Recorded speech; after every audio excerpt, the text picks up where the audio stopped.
నమస్కారం అండి. తెలుగు కథల వేదికకు స్వాగతం. ఈరోజు హోతా పద్మినీదేవి గారు రచించిన పెద్ద దిక్కు అనే చక్కటి కథను విందామండి. కళ్ళల్లో చిప్పుల్లబోతున్న నీటిని బలవంతాన నిగ్రహించుకుంటూ వెళ్ళొస్తానమ్మా అంది సత్యవతమ్మ. ఆవిడ స్వరంలో దుఃఖపు జీర. శ్యామల మంచిది అంది ముభావంగా. నేను నీతో వస్తాను బామ్మా. కావ్య ఏడుస్తోంది. ఆమె కావ్యను లోపలికి లాగి తలుపు వేసింది. ఎదుటి ప్లాట్ తలుపు తెరుచుకుని వనజ, ఆమె పిల్లలు బయటకొచ్చారు. మా అందరికీ పెద్ద దిక్కుగా ఉండేవారు పిన్నిగారు. మీరిక్కడి నుంచి వెళ్ళిపోతున్నారంటే చాలా బాధగా ఉంది అంది వనజ, ఆమె కళ్ళల్లో నీళ్లు. నేను ఎప్పుడైనా మిమ్మల్ని చూడ్డానికి వస్తాను, మీరు నా దగ్గరికి రండి అంది సత్యవతమ్మ. పదమ్మ, టైం అయిపోతోంది సుధాకర్ తల్లిని హెచ్చరించాడు. ఆవిడ లిఫ్ట్ వైపు నడిచింది. ఆవిడ మనసు కల్లోల సముద్రంలా ఉంది. తను వేరే చోట ఒంటరిగా ఉండాలనే ఊహే ఆమె మనశరీరాలను వణికింపజేస్తోంది. లిఫ్ట్ బయటకొచ్చి అపార్ట్మెంట్ సెల్లార్లో పార్కు చేసి ఉంచిన కారు దగ్గరికి నడుస్తుంటే ఆ అపార్ట్మెంట్స్లో నివసిస్తున్న ఆడ మగ పిల్ల పెద్ద ఆవిడకి చెమ్మగిల్లిన కళ్ళతో వీడ్కోలు పలికారు. ఆరోగ్యం జాగ్రత్త పిన్నిగారు, మమ్మల్ని మర్చిపోకండి. సుధాకర్ తల్లిని మరోసారి హెచ్చరించాడు. ఆవిడ కారెక్కింది. కారు ముందుకు సాగిపోతోంది. కొడుకు పక్కనే కూర్చున్న ఆవిడ కళ్ళల్లో నీటి తెరలు, మనసులో గతం తాలూకా జ్ఞాపకాల దొంతరలు. సుధాకర్కి 18 ఏళ్ల వయసులో భర్తని కోల్పోయింది సత్యవతమ్మ. కొడుకుని పెంచి అతన్ని ప్రయోజకుణ్ణి చేయడానికి అష్ట కష్టాలు పడింది. భర్త పెన్షన్కి సాయం, సరదాగా నేర్చుకున్న కుట్టు పనిని జీవనోపాధిగా మార్చుకుంది. ఉన్నంతలో పొదుపు చేసి కొడుకు ఉన్నతి కోసం అహర్నిశలు శ్రమించింది. సుధాకర్ ఇంజనీరింగ్ మంచి మార్కులతో పాస్ అయ్యాడు. అంతకు ముందే క్యాంపస్ సెలక్షన్స్లో విప్రోలో అతనికి ఉద్యోగం వచ్చింది. అతని ట్రైనింగ్ పీరియడ్ పూర్తయి హైదరాబాదులో పోస్టింగ్ రాగానే అతనితో పాటు హైదరాబాద్కు మకాం మార్చింది. 2 ఏళ్ల తర్వాత సత్యవతమ్మ కొడుకు దగ్గర వివాహ ప్రస్తావన తెచ్చింది. సుధాకర్ తన కోలీగ్ శ్యామలని ప్రేమించానని, ఆమెను పెళ్లి చేసుకుంటానని చెప్పాడు. ఆవిడ అభ్యంతర పెట్టలేదు.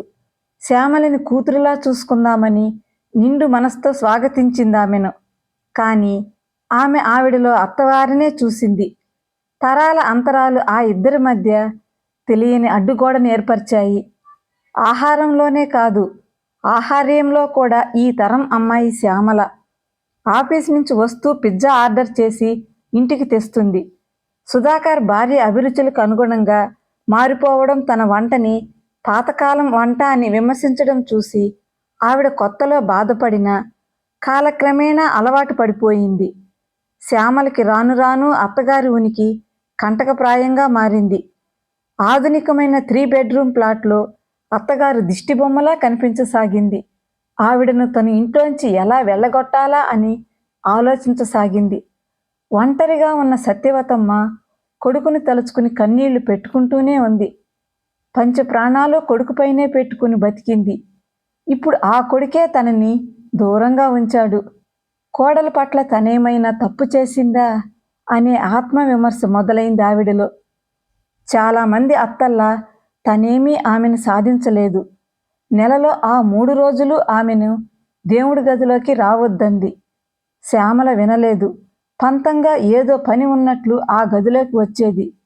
2-3 సార్లు కోడలికి మృదువుగానే చెప్పింది. అయినా ఆమె వినకపోవడంతో కొడుక్కి చెప్పింది. భార్యకి నచ్చజెపుతాడని. సుధాకర్ తల్లినే కేకలేశాడు. ఎక్కడా సర్దుకోలేవు, అంతా నీ హయాంలో జరిగినట్టే జరగాలంటావు. అయినా ఈ రోజుల్లో కూడా ఈ చాదస్తాలేమిటి? సత్యవతమ్మ మారు మాట్లాడలేకపోయింది. కొడుక్కి కోడలికి పిజ్జా తినాలనిపించడం తప్పు కాదు. ఆ విషయం ముందే చెప్తే వాళ్ళ కోసం వంట వండేది కాదు.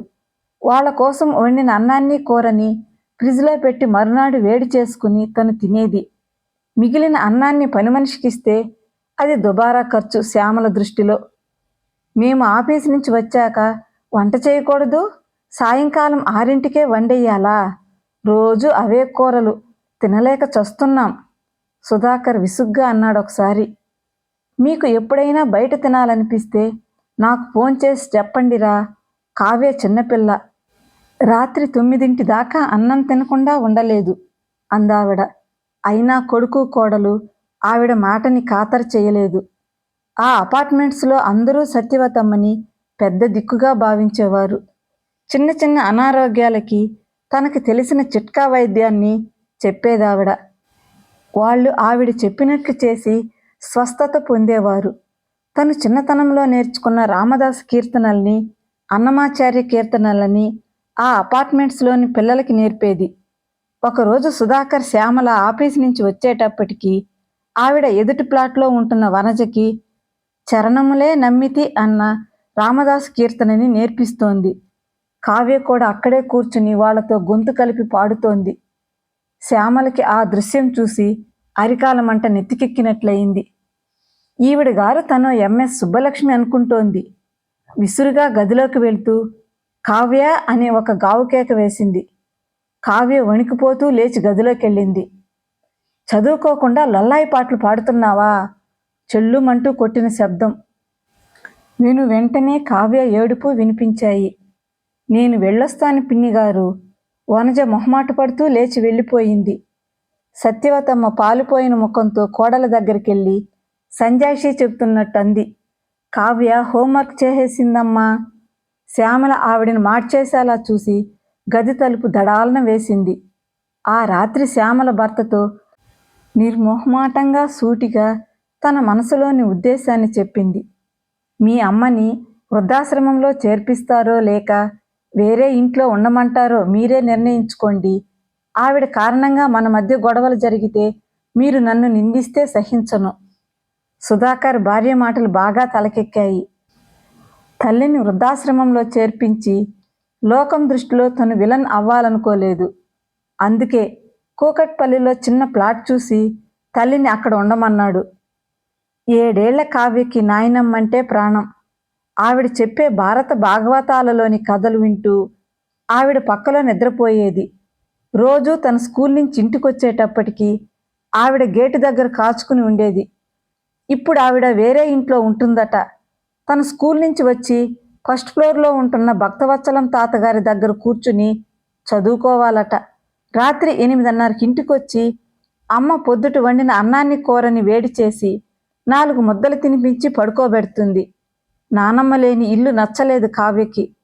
వారం రోజుల తర్వాత ఎవరో ఆయా తమ ఇంట్లో ఉండి తనకు కావలసినవన్నీ చూస్తుందట. కావ్య కోసమే ఎదురు చూస్తున్నాడు భక్తవత్సలం. ఆయన వయసు 60 సంవత్సరాలు. నెరిసిన జుట్టుకి డై వేసుకోవడంతో వయసుని కనిపించనివ్వకూడదనే తాపాత్రయం కనిపిస్తుంది. 4 ఏళ్ల కిందట భార్య పోయాక ఒంటరిగా ఉంటున్నాడు. పొద్దుటే పని మనిషి వచ్చి ఇంటి పనితో పాటు వంట వండి వెళుతుంది. రాత్రి ఎలక్ట్రిక్ కుక్కర్లో అన్నం వండుకుంటాడు. ఆయన కొడుకులిద్దరూ అమెరికాలో మంచి ఉద్యోగాల్లో ఉన్నారు. భార్య సంవత్సరీకం అవగానే మళ్ళీ పెళ్లి చేసుకుందామనుకున్నాడాయన. మనమల్ని ఎత్తుకోవలసిన వయసులో పెళ్లికి సిద్ధపడ్డాడని లోకం ఆడిపోసుకుంటుందని భయపడి ఆ ఆలోచనని విరమించుకున్నాడు. కావ్యను చూస్తూనే రా కావ్య అన్నాడు భక్తవత్సలం. గుడ్ ఈవినింగ్ తాతగారు అంది చేతిలోని స్కూల్ బ్యాగ్ని కింద పెడుతూ. గుడ్ ఈవినింగ్ బంగారు, కాళ్ళు చేతులు కడుక్కునిరా, నీకు పాలు కల్పిస్తాను అన్నాడు. బాత్రూమ్ ఎక్కడా అని అటు ఇటు చూస్తున్న కావ్యకి బాత్రూమ్ చూపించి ఆయన కిచెన్లోకి నడిచాడు. కావ్య ఆయన కలిపిచ్చిన హార్లిక్స్ తాగి పుస్తకాల ముందు కూర్చుంది. ఇప్పుడేగా స్కూల్ నుంచి వచ్చావు, మళ్ళీ చదువా? బోలెడు హోంవర్క్ ఉంది తాతయ్య అంది పుస్తకాలలో నుంచి తలెత్తకుండానే. ఆయన ఐప్యాడ్ ఓపెన్ చేసి అందులోకి చూస్తున్నాడు. కావ్య హోంవర్క్ పూర్తి చేసి ఆయన్ని టీవీలో కార్టూన్ ఛానల్ పెట్టమని అడిగింది. మరో అరగంట తర్వాత డోర్ బెల్ మోగిన శబ్దం విని తలుపు తీశాడు. ఎదురుగా శ్యామల. కావ్య, మీ అమ్మ వచ్చింది పిలిచాడు. కావ్య తన పుస్తకాల బ్యాగ్ని తీసుకుని బయటకు వచ్చింది. కావ్య మిమ్మల్ని విసిగించిందా బాబాయ్ గారు అడిగింది శ్యామల మొహమాటంగా. లేదు, స్కూల్ నుంచి రాగానే హోంవర్క్ చేసింది. కావ్య చాలా మంచి పిల్ల, బ్రిలియంట్ కూడా అన్నాడాయన చిరునవ్వుతో. బాయ్ తాతయ్య అంది కావ్య. బాయ్ అన్నాడాయన. థ్యాంక్స్ బాబాయ్ గారు అంది శ్యామల. ఆ రాత్రి శ్యామల సుధాకర్తో అంది, భక్తవత్సలం గారు చాలా మంచి మనిషి అండి. కావ్య చేత పాలు తాగించి హోంవర్క్ చేయించారు. ఈ రోజుల్లో సొంత పిల్లలకి చేయడమే కష్టం. పక్కింటి వాళ్ళకి ఎవరు చేస్తారు? అవును, అయినా ఒక వారం రోజులు ఓపిక పడితే పని మనిషి వస్తుంది. ఇంటిని కావ్యని ఆమెకు వదిలేసి మనం నిశ్చింతగా ఉండొచ్చు.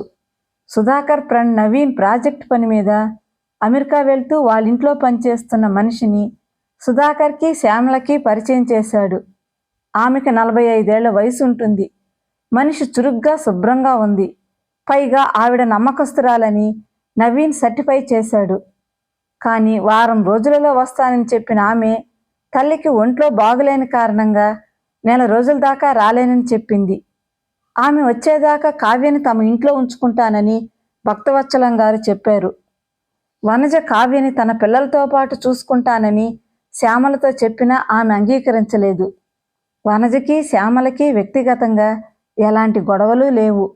తన అత్తగారికి ఆత్మీయురాలైన ఆమెపై శ్యామల అకారణ ద్వేషాన్ని పెంచుకుంది. సత్యవతమ్మకి కావ్యను చూడాలని మరీ మరీ అనిపించసాగింది. ఆవిడ మనమరాలకి ఇష్టమని జంతికలు మైసూర్పాక్ చేసింది. కావ్య స్కూల్ నుంచి రాగానే దాన్ని చూసి తిరిగి రావాలని ఆవిడ ఆలోచన. ఆటో దిగి గేటు లోపలికి వస్తున్న ఆవిడని వాచ్మెన్ పలకరించాడు. అమ్మా, బాగున్నారా? ఆవిడ చిరునవ్వుతో అతన్ని పలకరించి, కావ్య స్కూల్ నుంచి వచ్చిందా అని అడిగింది. వచ్చిందమ్మా, భక్తవత్సలం గారింట్లో ఉంది చెప్పాడతను. ఆవిడ మెట్లెక్కి పైకి వచ్చి ఆ ఇంటి కాలింగ్ బెల్ నొక్కింది. కొన్ని క్షణాల తర్వాత తలుపు తెరుచుకుంది. అనూహ్యంగా అక్కడ ఆవిడను చూసిన భక్తవత్సలం ముఖంలో షాక్ తిన్న ఫీలింగు. బాగున్నారా? ఆవిడ చిరునవ్వుతో పలకరించింది. ఆ అన్నాడాయన ముక్తసరిగా. కావ్యను పిలుస్తారా? లోపలికి రండి. ఆయన స్వరంలో ఇబ్బందికరమైన ఫీలింగు. హాల్లో కావ్య పుస్తకాల బ్యాగ్ ఉంది. కావ్య కనిపించక ఆవిడ అటూ ఇటూ చూస్తూ కావ్య ఎక్కడుందని అడిగింది. నిద్రపోతోంది అన్నాడాయన. కావ్యకి నానమ్మ స్వరం వినిపించి ఒక్క అంగలో బయటకొచ్చి నానమ్మా అని ఆనందాతిరేకతో చిరుకేక వేసింది. కావ్య ముఖాన్ని పరిశీలనగా చూసింది ఆవిడ. ఆమె ముఖం నిద్రలో నుంచి మేల్కొన్న దానిలా లేకపోవడం, భక్తవత్సలం చూపులలోని ఆశాభంగం, అసహనం చూసి ఆవిడ మనసు కీడు శంకించింది. కావ్య, నీ బ్యాగ్ తీసుకో, మన ఇంటికి వెళ్దాం అంది. కావ్య హుషారుగా బ్యాగ్ అందుకుని బాయ్ తాతయ్య అంది. ఇద్దరూ సెకండ్ ఫ్లోర్లో ఉన్న తమ ఫ్లాట్ దగ్గరకు వచ్చారు. ఫ్లాట్ తాళం పెట్టి ఉంది. ఆవిడ తమ ఫ్లాట్ ముందు బయట కూర్చుని మనుమరాల్ని దగ్గరకు తీసుకుంది. నీకు నిద్ర వస్తోందా కావ్య అడిగింది. లేదు, నాకు నిద్ర రావడం లేదన్నా వినకుండా తాతయ్య పడుకోమని బలవంత పెట్టాడు అంది కావ్య. శ్యామల సుధాకర్ ఇంటికొచ్చి ఎదురుగా ఉన్న సత్యవతమ్మను చూసి నిటారుగా అయ్యారు. తల్లి రాకలోని ఆంతర్యాన్ని ఊహిస్తూ సుధాకర్ మళ్ళీ ఈవిడెందుకు వచ్చినట్లు అనుకుంటూ శ్యామల ఇద్దరూ ఒక క్షణం ఆవిడను పలకరించలేదు. నువ్వెప్పుడొచ్చావమ్మా అడిగాడు సుధాకర్. చాలా సేపయింది అంది. ఈలోగా శ్యామల తలుపు తాళం తీసింది. అందరూ లోపలికి వెళ్ళారు. వీధి తలుపు వేసిరా సుధా. శ్యామల, ఇలా వచ్చి కూర్చో, మీ ఇద్దరితో నేను మాట్లాడాలి.